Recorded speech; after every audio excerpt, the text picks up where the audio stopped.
দেও মাল টাল খাইছে না আমার মতো? কার সাথে কথা কয় নাকি আমার মালের মাত্রা একটু বেড়ে গেল? হ্যাঁ, আমার কাছে বাংলাদেশি অত টাকা নেই, তুই আমাদের জিনের কারেন্সি নে। প্রিয় দর্শক, বরাবরের মতো আবারও নতুন একটি নাটকের ভিডিও নিয়ে আপনাদের মাঝে হাজির হলাম। দর্শক, ভিডিওটি স্কিপ করবেন না। দর্শক, আজকের ভিডিও টাইটেলটি হলো জিনের পাসপোর্ট করা যায়। ভিডিওটি দেখে আপনারা হাসি থামাতে পারবেন না। দর্শক, এই ভিডিওটি হলো ফ্যামিলি এন্টারটেনমেন্টের রাকিব ভাইয়ের সেরা বিনোদন ভিডিও। দর্শক, ভিডিওতে খুব বিনোদনমূলক হতে চলতেছে। ভিডিওটি স্কিপ না করে সম্পূর্ণ দেখুন। দর্শক, চ্যানেলে নতুন দর্শক হয়ে থাকলে চ্যানেলটি সাবস্ক্রাইব করে দিন। দর্শক, তাহলে আজকের ভিডিওটি শুরু করা যাক।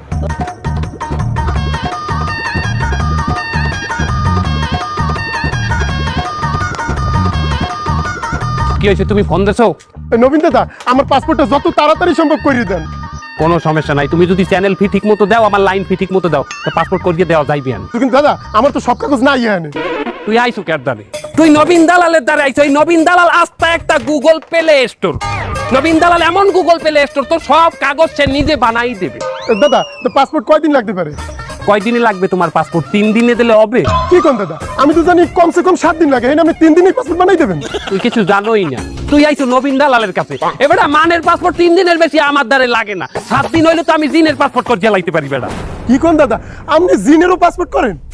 7 দিন সময় দে, আমি জিন পেতনি ভূত সবাই পাসপোর্ট করিয়ে দিতে পারবো। তুই নবীন দালালের সম্পর্কে তোর ধারণাই না। তুই এক কাজ কর, 8,000 টাকা দিস, যা তোর পাসপোর্ট হয়ে যাইবি। এই এত তাড়াতাড়ি পাসপোর্ট দিয়ে তুই হরবি কি? দাদা, আমি তো বিদেশে যাবো। কোন দেশে যাবি তুই? রোমানিয়া। রোমা কমে নিবি? না, রোমা নিমু না। তাই কি আনবি? না দাদা, রোমা আনবো না, নিমুও না। এটা হচ্ছে আপনি মনে করছেন রোমা হেরোমা না, এটা পশম না, এটা রোমানিয়া। এটা ইউরোপ কান্ট্রি, ইউরোপের একটা দেশের নাম। ও শোনো, রোম্বা নিয়ে কয়টা লাগবে যাইতে? হ্যাঁ, প্রায় 9 লাখ টাকা পড়বে। 9 লাখ টাকা দিয়ে তুমি রোম্বা নিয়ে যাবা? তাহলে তুমি এই পাসপোর্ট কেন করবা? তুমি করবা 12,000 টাকা। 12,000 টাকা দেবা, এই পাসপোর্টে তুমি রোম্বা নিয়ে যাবা। 8,000 টাকা আর 12,000 টাকার পাসপোর্টের মধ্যে তফাৎটা কি? 12,000 টাকার পাসপোর্ট যে কালে করবা, ও পাসপোর্টের কাঠিংই আলাদা। ওখানে যে তোমার ছবিটা থাকবে পাসপোর্টে, ওই ছবিটা তো জীবন্ত থাকবে, জীবন্ত মনে হইবে তুমি জেতা। অ্যাম্বাসিডর তোমার ছবিটা দেখি তোমার সাথে প্রায় 10 থেকে 12 মিনিট কথা বলবে যে দাদা কেমন আছেন, আমাদের দেশে আসতেছেন, ওয়েলকাম, তারা আছেন দাদা। বেতন কত নেবেন দাদা? 2 দিন আগে এক সামরারে 12,000 টাকার পাসপোর্ট করিয়ে দিছি। ওই দিনই ও নেপালে গেছে। ওরা নেপাল ইমিগ্রেশন অর্ধেকটা ভিসাই লয় নাই। দাদা আপনার যে পাসপোর্ট, ও পাসপোর্টে ভিসা লাগে, আমরা নিতে পারি না। দারুণ পাসপোর্ট করছেন। এই পাসপোর্ট দিয়ে আর কোন কোন দেশে ফিরিতে যাইতে পারবো?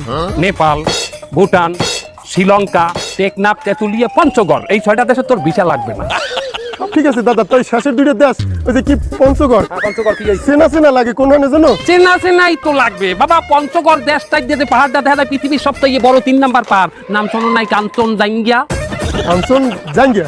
হ্যাঁ, আমি তো কাঞ্চন জুঙ্গা নাকি একটা নাম শুনছিলাম। থো বেটা, দুঙ্গা নামে কোনো জিনিস আছে দুনিয়াতে? জাঙ্গিয়া নামে আছে। নবীন দাদা, আপনার আমি ওই 12,000 টাকাই দিব। আমি আমার ওই পাসপোর্টটাই করিয়ে দেবেন ভালোটা। 5,000 টাকা লগে আছে, এইটা রাখেন। আর বাকিটা আমি আপনার বাসায় যাইয়ে পাঠাই দিতে আছি।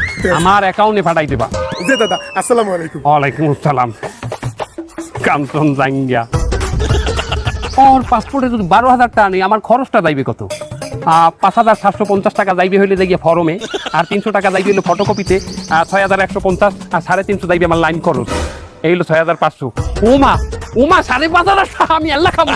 ওরে দালাল রে, আমরা সবাই দালাল, আমরা সবাই দালাল, আমাদেরই দালালের রাজত্বে। তোমরা আসলে পাসপোর্ট করতে ধরা খাবে যে আমরা সবাই দালাল।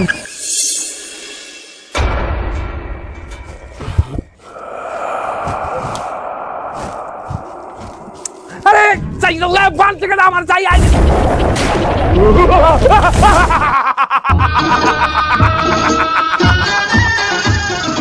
আমার বানছেন কেন আপনি? এই মূর্খ মানব, তোকে বাধা হয়েছে কেন সেটা পরে জিজ্ঞেস করবি, আগে জিজ্ঞেস কর আমি কে। আপনি কেডা? আমি জিন। আমার কি বলত পাইছেন? আমনের জিন না? আমি জিন সম্পর্কে জানি না? আমার নানি দাদির কাছে আমি অরিজিনাল জিনের মাথায় সিং থাকে, বিরাট উঁচা লম্বা থাকে। এই মূর্খ মানব, তোর নানি তোকে যেটার কথা শুনিয়েছে ওটা জিন নয়, ওটা দৈত্য। দৈত্য বলে আসলে কিছু থাকে না। আসলে যদি কিছু থেকে থাকে সেটা হলো মানুষ আর জিন। তার আপনি জিন হয়েছেন, তার কি হয়েছে? আপনি আমার বানছেন কেন? ভয় পা আমাকে, ভয় পা। আমি জিন, তুই আমাকে ভয় পাচ্ছিস না? আর আমি চাইলে এখনই তোর ঘাটটা মটকাট করে মটকিয়ে দিতে পারি। আমি সত্যি ভয় পাইছি। আশ্চর্য, আমি ভয় পাই। আপনি তো জিন। ভয় পাস না, আমি তোর কোনো ক্ষতি করব না। আমি কিছুক্ষণ আগে দেখলাম তুই পাসপোর্টের দালালি করছিস, তুই নাকি 7 দিনের মধ্যে জিনের পাসপোর্ট বানাতে পারিস। আমাকে একটা পাসপোর্ট বানিয়ে দিবি ভাই? আপনি একজন জিন, আপনার পাসপোর্ট লাগবে কি হতে? আমি বিদেশ যাবো। এই বললেন একটা ফাও কথা, এটা একটা জিনের মতো কথা বললেন না, এটা বললেন শয়তানের মতো কথা। মানে মানে বোঝেন নি, আপনি বিদেশ যাইবেন, আপনার পাসপোর্ট লাগে, আপনি জিনে ফার্স্ট করে উড়ে চলে যাবেন। আমরা আগে উড়ে যেতে পারতাম, কিন্তু এখন 2 দেশের মধ্যে লড়াই হওয়ার কারণে আমাদের জিনরা ওখান থেকে উড়ে যাওয়ার সময় গায়ে মিসাইল লাগে। এই তো সেদিন আমার এক জিন বড় ভাই, সে উড়ে উড়ে সৌদি আরব যাচ্ছিল, তখনই তার গায়ে একটা মিসাইল লেগেছে, সে 250 বেডে ভর্তি। তাই এখন আমরা যদি সংরক্ষিত ভাবে আমরা কোনো দেশে যেতে চাই, তাহলে আমাদের প্লেনে করে যেতে হবে। আপনার পাসপোর্ট করবেন, আপনি মানব জাতিতে আছেন কেন? কেন জিন জাতির মধ্যে পাসপোর্ট করতে পারেন না? না, আমাদের জিন শহরে আমার পাসপোর্ট হবে না। কেন? আমার নামে মামলা আছে। কি মামলা? নারী নির্যাতন মামলা। আপনি নারী নির্যাতন করছেন? না, আমি করিনি, আমার বন্ধুরা নারী নির্যাতন করেছে, আমি দাঁড়িয়ে দাঁড়িয়ে পাহারা দিয়েছিলাম। বিশ্বাস কর, আমি অত খারাপ না। আপনি কি জিনের মধ্যেও নারী আছে? মানে নারী নাই, পরি আছে, পরি নির্যাতন মামলা। পরি বলতে তো সবাইকে বুঝাইলেন, তো যাকে নির্যাতন করছেন তার নাম কি? মনি। মণি মানে কি মণি পরি? পরি মনি। এইরকম নাম ওনাগো মধ্যেও আছে। আচ্ছা ঠিক আছে, আমি পাসপোর্ট করিয়ে দিতে পারবো। আমার দ্বারা আপনার ওই ভোটার আইডি কার্ডটা দেবেন আর আপনার নাগরিক সনদপত্র দেবেন। নাগরিক সনদপত্র এক্ষুনি এনে দিচ্ছি। এই দেখ, এই দেখ আমার নাগরিক সনদপত্র।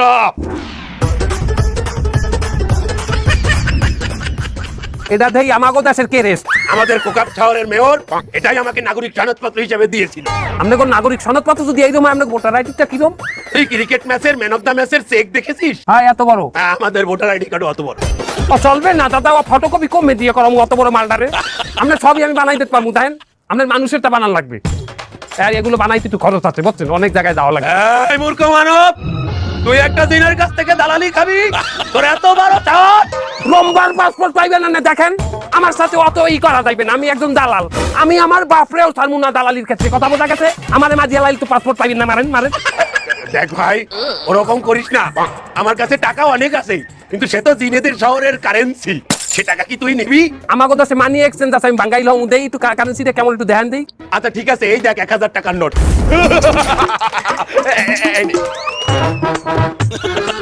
এটা আপনাকে দেশের 1000 টাকার নোট? হ্যাঁ। 500 টাকার নোটটা দেখি। আচ্ছা ঠিক আছে, এই দেখ 500 টাকার নোট। এটা আপনাকে দেশের 500 টাকার নোট? হ্যাঁ। আমার মনে হয় আপনাকে 100 টাকার নোট একটা আমার কাছে আছে। তুই এটা পেলি কোথায়? এটা তো আমাদের 50 টাকার নোট। এগুলো দিয়ে হবে? লম্বা চলবে, জোতা দিয়ে আমি জোতা মানি এক্সচেঞ্জে ভাঙাইতে পারবো, আমাকে দেশের তারা চলবে না। তোদের মানুষের টাকা আমার কাছে আছে, তবে কিছু অল্প টাকা আমি ইনকাম করেছিলাম। একজন মানুষকে ক্ষতি করা হয়েছিল, বান মারা হয়েছিল, আমি সেই বান কাটিয়ে দিয়েছিলাম, সে খুশি হয়ে কিছু টাকা আমাকে দিয়েছিল। বান কাটাইতেছেন? হ্যাঁ। তা বানটা মারছেলে কেডা? আমি মেরেছিলাম। আপনি বান কাটাইছেন আবার আপনি মারছেন, তাহলে আপনি তো বদজিন। একেবারে আমি বদ না, আমি মোটামুটি বদ, নাহলে এত করে তোর ঘাড় মটকে দাও দেন, আমি পাসপোর্ট অবশ্যই করে দেবো, কিন্তু আপনার আমার এই চ্যানেল ফি গুলো একটু বেশি হইবে, অনেক কিছু লাগবে, ওটা দিতেই হইবে। আচ্ছা ঠিক আছে, এখন চল আমার সাথে। এটা কেমন হয়ে গেলে? আরে গেলে তো গেলে, আমার লই গেল না, কামটা কেমন হইলে বললাম না। ভুল হয়ে গেছে, তোকেও তো নিয়ে যেতে হবে তাই না? চল এবার চল। দর্শক ভিডিওটি দেখে আপনাদের কেমন লেগেছে আপনাদের মতামত কমেন্ট বক্সে জানিয়ে দেবেন, কেননা আপনাদের মতামত দেখে পরবর্তী ভিডিও নিয়ে আসবো। দর্শক তাহলে আজকের মতো ভিডিওটি শেষ করলাম, দেখা হবে পরবর্তী ভিডিওতে।